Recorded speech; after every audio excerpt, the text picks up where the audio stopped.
Son las 7 de la mañana con 43 minutos. Seguimos con nuestra agenda de entrevistas. Nuestra invitada, Natalie Morillo, asambleísta independiente. El tema, un año del asesinato del candidato presidencial Fernando Villavicencio. La entrevista la conduce Gonzalo Ruiz Álvarez. Adelante, Gonzalo. Juan Carlos, muchas gracias. Saludos a la legisladora Natalie Morillo. Hace un año, un día como hoy, caía asesinado brutalmente Fernando Villavicencio, candidato presidencial.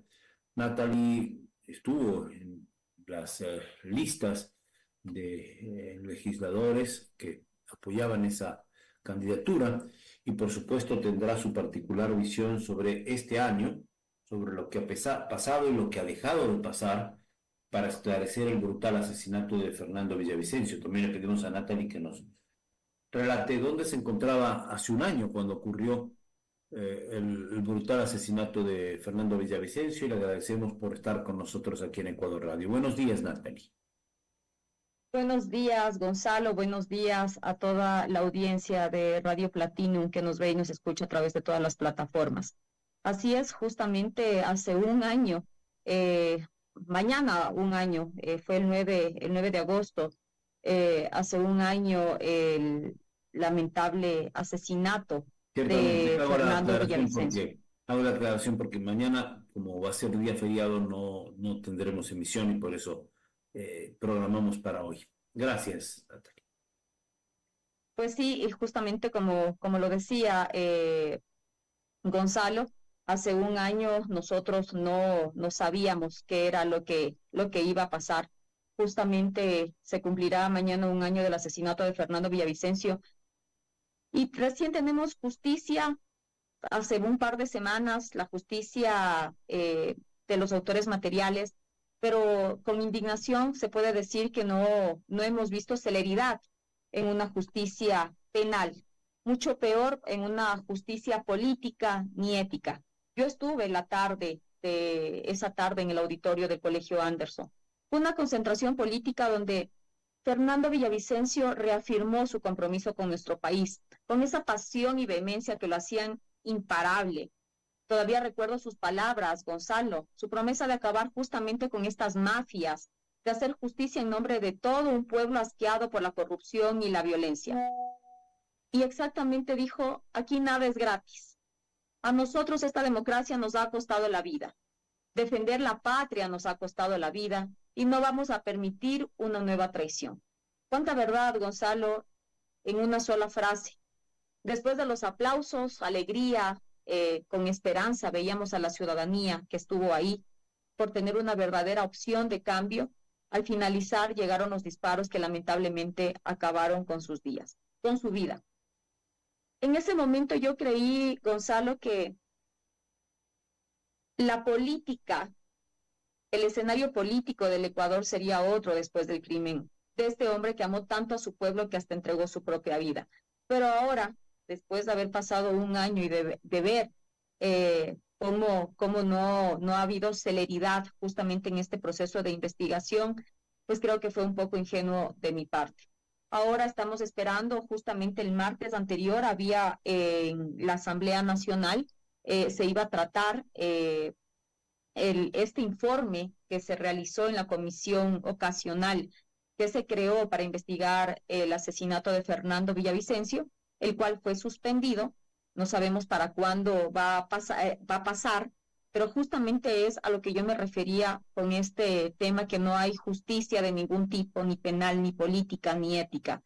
Y pues esperemos a ver cuándo la Asamblea decide revisar este informe que se creó incluso la comisión el 28 de noviembre del año anterior. Estamos 8 de agosto y todavía no encontramos respuestas. Perfecto, vamos a ir desagregando algunos de los temas que ha puesto sobre la mesa Natalie. Primero quisiera apuntar el tema humano. Usted estuvo ahí en el acto, le escuchó, nos ha dado un relato de sus palabras, esa pasión y vehemencia, ha dicho, una democracia que nos ha costado la vida. Cita textualmente a Fernando Villavicencio, minutos después que haya asesinado. ¿Cómo reaccionó usted en el momento en que oyó los disparos o que vio algún tipo de movimiento? ¿Dónde estaba físicamente en ese rato, Natalie? Yo en ese momento estaba en la parte de atrás, estaba en el patio, en el estacionamiento. Estaba justamente con Patricio Carrillo y un grupo de policías de servicio pasivo que habían ido a respaldarle y se estaban tomando fotografías. En ese momento salió uno de los candidatos suplentes por la provincia de Manabí, un joven, y él nos dijo, porque nosotros pensábamos que eran fuegos pirotécnicos, y el compañero nos dice, corran, porque están baleando adentro. En ese momento corrimos. Y claro, la desesperación por saber que tienes amigos que también fueron en ese momento a respaldar a esta opción de cambio y que todo el mundo estaba esparcido corriendo porque no sabías dónde estaban o porque se supone que era una fiesta, que era un momento de fiesta, de celebración, de opción de cambio, de esperanza, de alegría, pero lamentablemente se tiñó de sangre. Y en ese momento lo que hicimos fue salir corriendo, como nos sugirió el compañero de candidato suplente por la provincia de Manabí. ¿Y Después, cómo se Cristian enteró Zurita Natalie ya de la noticia como tal? ¿Cómo se enteró? por Ya, Cristian Zurita, porque Cristian subió un tuit diciendo mataron a mi hermano, mataron a mi amigo. En ese momento nos enteramos que había sido asesinado. bueno, vamos a ir a lo judicial, vamos a ir a lo político, vamos a ir al propio legado de Fernando Villavicencio, pero ¿cómo se resolvió el tema político en las horas siguientes? Recuérdele al país, Natalie, para designar un candidato que fue finalmente Cristian Zurita. Eh, Se analizaron otras opciones. ¿Cómo reaccionaron los directivos? Las personas que estaban allegadas a Fernando Villavicencio. No vamos a hablar de este rato de su familia, naturalmente sabemos cómo reaccionó y lo que siente adentro, pero ya la organización política de la campaña, que estaba además en vísperas con expectativas frente a un resultado electoral. ¿Qué hicieron? ¿Cómo procedieron? Claro, justamente estábamos a 2 semanas de las elecciones de primera vuelta y claro, hubo muchos candados por parte del Consejo Nacional Electoral porque nunca en la historia del país había pasado esto que a puertas de un proceso electoral asesinen a un candidato presidencial y lo que se puso en la mesa en un primer momento fue que quien estaba de candidata a vicepresidenta en ese momento pase a ser candidata presidencial y a otra persona ponerle de candidato a la vicepresidencia.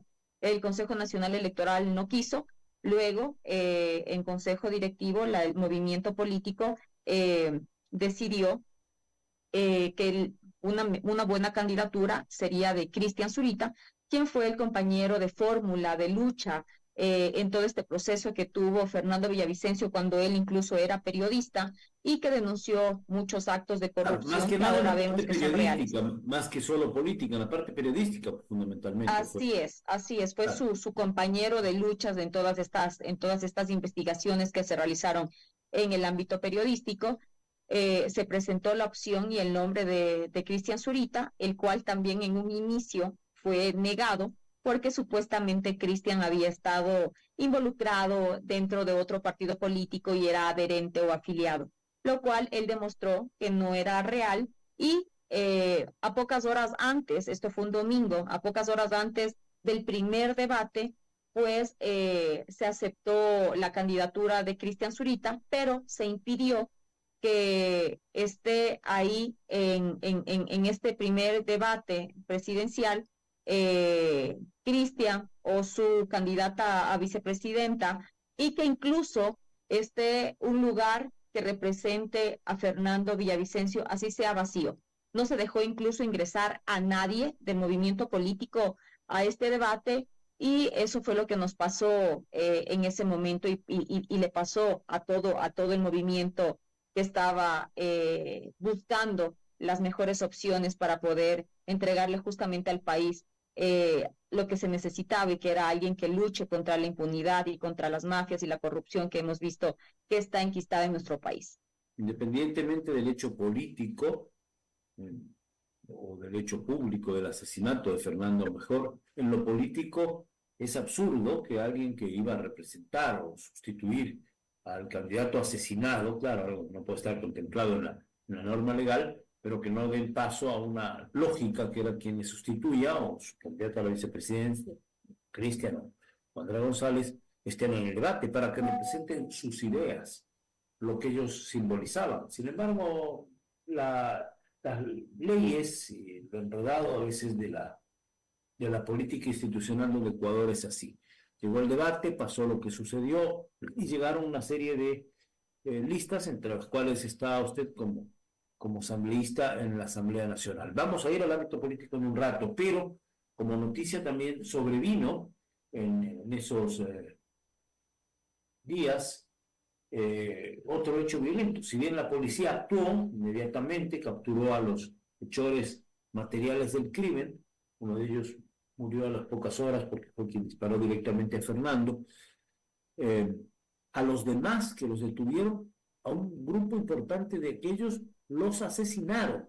¿Cómo entender que no hayan estado resguardados suficientemente con una custodia férrea, sabiendo que eran los autores materiales de un magnicidio? ¿Eso cómo explica el Ecuador? ¿Cómo se explica usted, Nájera? Gonzalo, es una gran pregunta. Eso no tiene explicación. O nos damos cuenta aquí tal vez de cuál es la capacidad de los autores intelectuales, cuál es el poder que tienen los actores intelectuales de este crimen para que justamente hayan podido acabar con la vida de 6 individuos que estaban dentro de esta cadena en la penitenciaría y los hayan asesinado. Incluso yendo un poquito más allá de esto, Gonzalo, Estados Unidos, el FBI dijo que iba a dar 5 millones si se lograba encontrar a los autores intelectuales.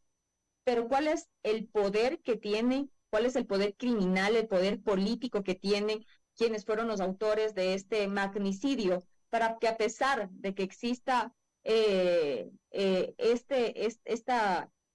este tema por parte de la Embajada de Estados Unidos, esta recompensa no se ve con los autores intelectuales. Ya la Fiscalía General del Estado ha anunciado que están tras la pista. Esperemos que realmente sea así, porque si no, ¿qué esperamos nosotros en las próximas elecciones o qué esperamos nosotros en el día a día de que quienes se enfrentan a las mafias pues terminen justamente como terminó Fernando Villavicencio?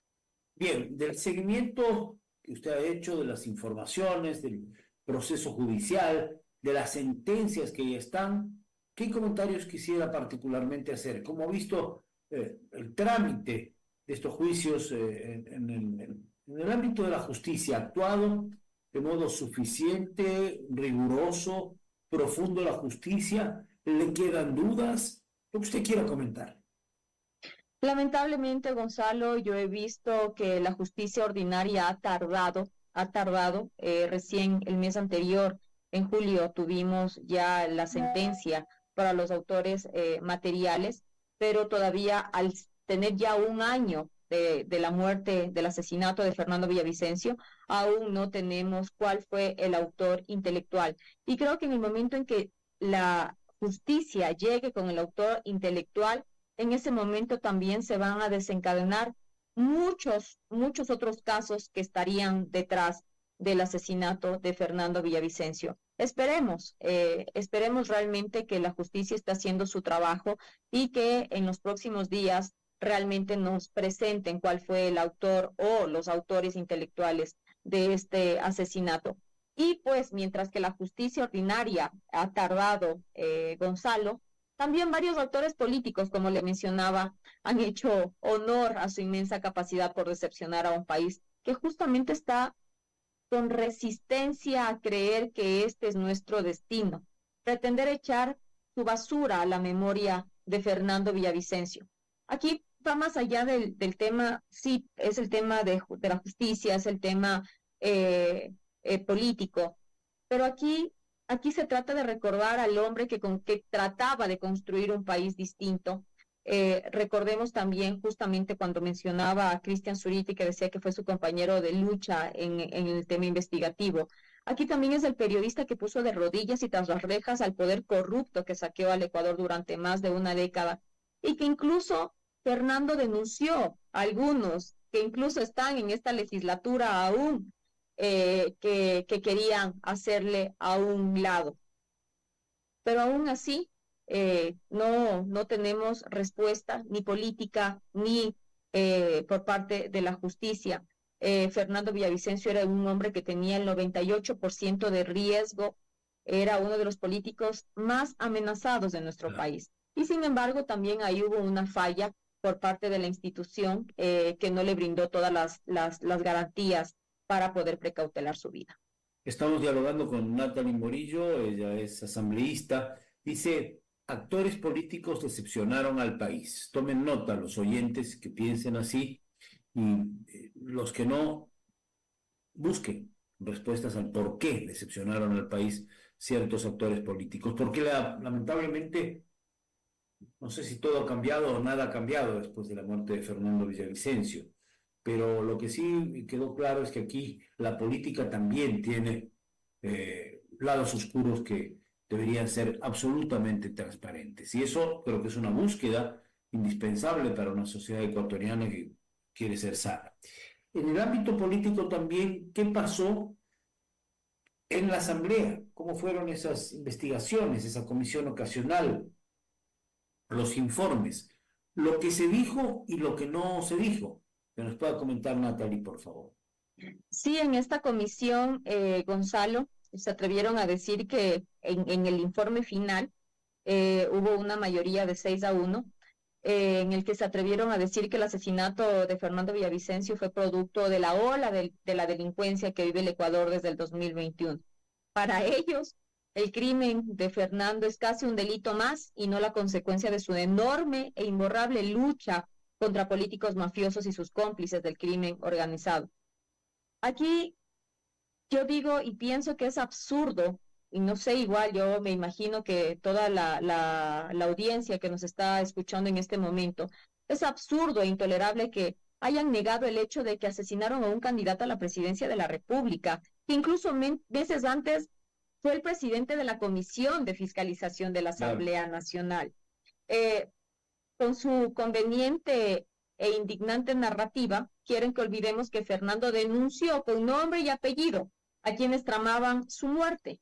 Y ahora pretender decir que fue un delito común es simplemente querer ver la cara a toda la ciudadanía y a la propia familia. Pero aquí debemos preguntarnos a quiénes protegen, Gonzalo, porque habría que recordarles que incluso la propia fiscal general de la Nación, en mayo, el pasado mes de mayo, ella mencionó que justamente los asesinatos de Fernando iban a ser sus asesinos. Y también leyendo y citándole textualmente a la fiscal, ella dijo, creo que es momento que el país sepa que cuando asesinaron a Fernando Villavicencio, el contrato no era solo para una persona, éramos dos. A él ya lo asesinaron y creo que tratan de cumplir ese acuerdo. Ahí nomás nos damos cuenta que no es solo un asesinato más por la delincuencia común. Es indignante realmente este informe de mayoría, es una infamia. Esperemos que no alcance a toda la Asamblea Nacional, se ha de tratar la próxima semana, y espero yo que los legisladores, el resto de legisladores, seamos capaces de tirar al albañal este documento que ofende la memoria nacional y la de la familia de Fernando Villavicencio, que aún espera una justicia para este hombre valiente. Sobre esta última expectativa, Natalie, la comisión ocasional ya tomó esa resolución, que usted la repudia, la rechaza por lo que estamos escuchando, pero ¿qué espera del Pleno, de las otras fuerzas políticas? ¿O también se unirán al carro de del silencio. Podríamos pensar que dentro de los distintos bloques legislativos hay personas que alcen la voz para clamar por una sola cosa, que es lo que merece el país, la verdad de los hechos, independientemente de los factores del debate político. Sí, yo espero justamente que en la asamblea eh, sea digna y que su proceder sea digno, que más allá de una vendetta política o de que Fernando Villavicencio haya estado en tal o cual organización política, pues se revise el tema del asesinato y que justamente se pueda revisar y este documento entregado y que no se tire a la basura realmente todo el trabajo que hizo Fernando Villavicencio como periodista y como político.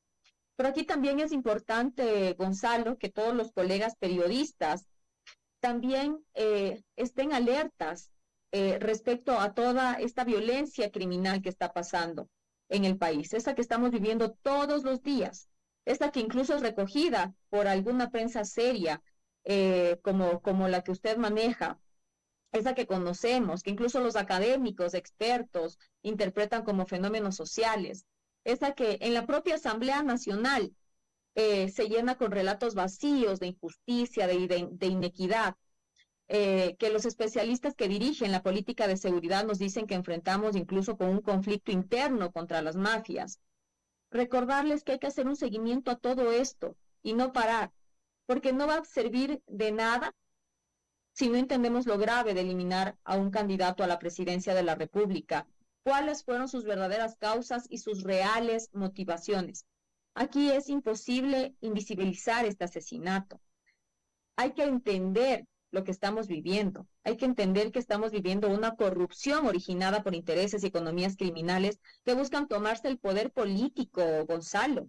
Hay que aceptar esta verdad y aceptándola vamos a poder emprender cambios culturales y reformas políticas necesarias, porque al crimen organizado lamentablemente no se lo combate con populismo. Aquí no puede aceptarse un informe elaborado con fines electorales. Mañana Claro. creo que cualquiera de los candidatos podría ser una nueva víctima o incluso no siendo candidato, un actor político, alguien que esté dentro del Ejecutivo, del Legislativo o de algún otro poder del Estado podría también ser una nueva víctima. Así que aquí hay que tener presente que a Fernando Villavicencio no lo asesinó el delito común, lo asesinaron las mafias políticas. Esos lo asesinaron. Tampoco lo asesinó la negligencia de funcionarios, a quien sí hay que investigar, pero aquí este fue un hecho político, porque incluso Gonzalo, buscan el momento que él está saliendo de un mitin político. Buscan el espacio donde hay mucha gente en una hora transitada, porque era una hora pico, eran aproximadamente las 6:30 de la tarde, si mal no me equivoco. Entonces, ellos tenían ya una motivación, el medio lo consiguieron, y claro, lograron con su cometido. Si hubiese sido un delito común, pues pasaba en un restaurante, en un lugar cerrado, en su propia casa, como hemos visto según lo que se publicó por parte de la Fiscalía General del Estado, que a Fernando lo estaban siguiendo. Pero esto es un crimen político y hay que llamarlo y reconocerlo como es. Aquí el poder asociado, el poder criminal asociado con el poder político que medra de contratos públicos fue quien ordenó la ejecución de Fernando Villavicencio. Bueno, es muy importante lo que acaba de advertirnos Natalie. Ahora, mencionó que este informe de la Comisión Ocasional podría estar contaminado también por la campaña. Estamos en época de primarias, de nuevo en una campaña presidencial, ¿quién lo diría? Un año después del magnicidio de Fernando Villavicencio, de nuevo en elecciones. Eh, ¿Cuánto influye, no solamente en este ámbito que acaba de tocar, sino en todo el trabajo de la Asamblea, el ruido, podemos llamarlo así, de la pre-campaña electoral, de las elecciones primarias, de la campaña, ya como asambleísta, como observadora también de la realidad nacional, ¿qué está pasando en esa asamblea? ¿Qué nos puede relatar de su experiencia y de su percepción? Lamentablemente, Gonzalo, justamente al estar ya en un proceso, en un periodo preelectoral, ya no está existiendo una fiscalización integral como debería ser, sino que estamos viendo que está existiendo una fiscalización selectiva con el interés de algunos actores políticos por beneficiar a sus organizaciones políticas y no se está actuando por lo que el país necesita. Yo he sido también enfática desde el inicio que conmigo no cuenten para la impunidad, porque esa es una línea roja que jamás voy a cruzar. Y es claro que quienes están anteponiendo su agenda para conseguir la impunidad están en este momento en la Asamblea Nacional haciendo estos cambios del orden del día a último momento. Y nos estamos olvidando de legislar y fiscalizar por los ecuatorianos. Estamos legislando y fiscalizando por el interés de una organización política. Y ese no es el deber ser, Gonzalo. Lamentablemente, en este momento, en la Asamblea se está realizando una fiscalización directa en contra del oficialismo, porque obviamente es a quien incluso la organización, la bancada de la Revolución Ciudadana, le ve como su principal adversario para la próxima contienda electoral, y es lo que hemos visto incluso en los juicios políticos que se están desarrollando, uno de ellos que es contra la Canciller de la República, que se efectuará hoy a partir de las 9:30 de la mañana. Claro, eso iba a decir, porque está en juego el tema de la campaña, pero están en juego temas del día a día. En juicios políticos hemos también leído, se aprueba el juicio a la ministra del Interior. ¿Usted piensa que eso es parte de la campaña o hay razones suficientes como para enjuiciar a estas ministras, secretarias de Estado en este caso? Porque lo de la canciller, digamos, ya compareció la semana pasada ante la comisión respectiva, incluso respondió a algunas de las preguntas que fueron poco claras de la legisladora interpelante, pero el telón de fondo de todo esto es la campaña más que la propia actuación de los ministros secretarios de Estado. ¿Y cómo pueden concluir? ¿Qué va a pasar con los votos? Si es que yo sé que nuestra invitada no es adivina, pero ¿cómo mira que están configuradas las fuerzas políticas en este momento, ya para el tema concreto de estos juicios políticos, de estas interpelaciones, si se llegan a dar? Sin duda, Gonzalo, esto es una agenda precisamente que ya se tiene, teniendo en cuenta que estamos en un periodo electoral. Solamente por señalar un ejemplo, recordemos que habían 3 solicitudes de juicio político que estaban en cola anteriormente contra ex ministros del gobierno de Guillermo Lasso, y precisamente asambleístas de la Revolución Ciudadana quitaron las firmas para que estos juicios queden a un lado y poder pasar a los juicios contra los ministros actuales. Todavía no tenemos conocimiento, no nos ha llegado a nosotros el informe del juicio político contra la ministra Palencia, pero sí puedo hablarle sobre el juicio político que hoy ya se va a debatir en el Pleno Legislativo, que es contra la Canciller de la República. Y pues desde el inicio se evidenció, quedó claro que quien propone y quienes lo impulsan han venido actuando como juez y parte, pues han querido justamente a toda costa enlazar el supuesto incumplimiento de funciones de la Canciller con la defensa de un delincuente común como es Jorge Glass, y bajo esa premisa han estado dispuestos inclusive a poner el riesgo de su propio país ante instancias internacionales, Gonzalo. Y pues eso es lo que realmente a nosotros nos preocupa, porque han sido capaces de hipotecar a su propio país a cambio de conseguir su tan ansiada impunidad.